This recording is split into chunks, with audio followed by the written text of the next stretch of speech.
मैं doctor Uma Barrett, associate professor Sanskrit. प्रिय विद्यार्थियों, आज हम विश्वेदेवा, संज्ञान और प्रजापति सूक्त के विषय में अध्ययन करेंगे। विश्वेदेवा, प्रजापति और संज्ञान ये देवताओं के रूप में यहाँ कल्पित किए गए हैं और उनकी विशेषताओं और उनके कार्यों का उल्लेख हमें ऋग्वेद में मंत्रों द्वारा मिलता है। विश्वेदेवा सूक्त में सम्मिलित रूप से 13 देवताओं की स्तुति की गई है। ये 13 देवता समूह रूप में विश्वेदेवा कहे जाते हैं। ये सब देवता द्युतिमान प्राणी हैं।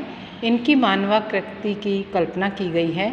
वैदिक मान्यता के अनुसार सभी सांसारिक कार्यों का संचालन इनके अधीन होता है, अतः वैदिक स्तुता इनकी कृपा का आकांक्षी रहता है।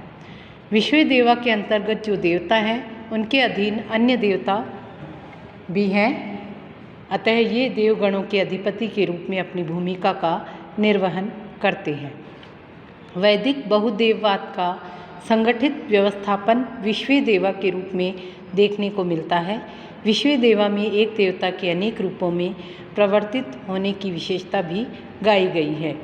एक एवा अग्निर्बहुधा समिद्धः, एकः सूर्यो विश्वमनुप्रभूतः, एकैवोषा सर्वमिदं विभाति एकं वा इदं बभूव सर्वम्। विश्वेदेवा सूक्त में के वर्णनों से ऐसा प्रतीत होता है कि वैदिक मानव बहुदेववाद से एकेश्वरवाद की ओर बढ़ रहा था। एक ही ब्रह्म अनेक रूपों में संसार में व्याप्त है, यह भावना उभर कर सामने आ रही है। इसी प्रकार प्रजापति सूक्त के अंतर्गत प्रजापति वैदिक देवताओं में अपना महत्वपूर्ण स्थान रखता है। उसे हिरण्यगर्भ भी कहा गया है तथा इसकी प्रतिष्ठापना एकम सत के रूप में हुई थी। प्रजापति सूक्त में कहा गया है कि उसकी प्रतिष्ठापना एकम सत के रूप में हुई है। वह हिरण्यगर्भ प्रजापति के क स्वरूप अर्थात जल रूप था। उसने अकेले ही पृथ्वी तथा आकाश को धारण किया। इस रूप में प्रजापति को सर्वशक्तिमान देवता माना जाता है। प्रजापति आत्मबल तथा शारीरिक बल प्रदान करने वाला भी है। यह आत्मदा बलदा कहकर वैदिक स्तोता इसका समर्थन करता है। प्रजापति द्विपद तथा चतुष्पद दोनों प्रकार के प्राणियों का अधिपति है। हिमालय, समुद्र, पृथ्वी तथा दिशा प्रदिशा में ये सब प्रजापति की गौरव गाथा को कहते हैं। प्रजापति ही आकाश व पृथ्वी को दृढ़ करने वाला है। वह आकाश में जलों के निर्माण करता है। वह सत्य धर्मा है तथा अमरता एवं मृत्यु भी उसकी छाया है। स्तोता ऐसे सर्वशक्तिमान देवता से अभय की कामना करता हुआ उसे हविष्यान्य द्वारा संप्रसन्न करने का भाव व्यक्त करता है। कस्मै देवाय हविषा विधेम।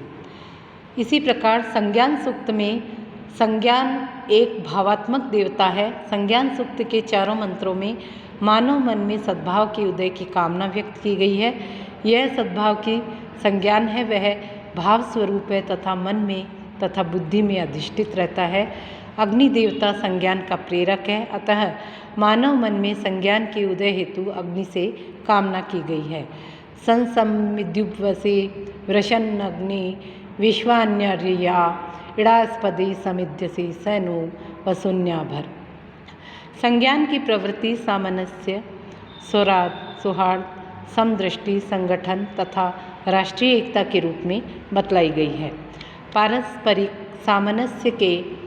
सामंजस्य के बल पर लौकिक कार्यों की करणीयता हेतु संज्ञान एक अजस्र प्रेरणा स्रोत है। वह भावात्मक एकता को उपस्थापित कर मानवों को सुसंगठित करता है। अतः कहा है, समगच्छध्वं संवदध्वं संवो मनांसि जानताम देवा भागम यथा पूर्वे संजानाना उपासते।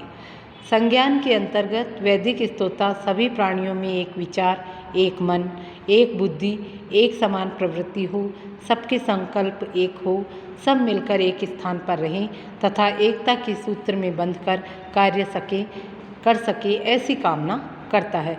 समानि वह स आकृति समाना हृदयानि वह, समानमस्तु वो मनो यथा वह सुसहा सती।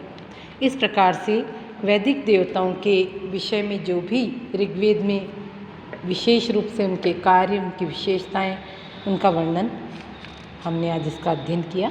धन्यवाद।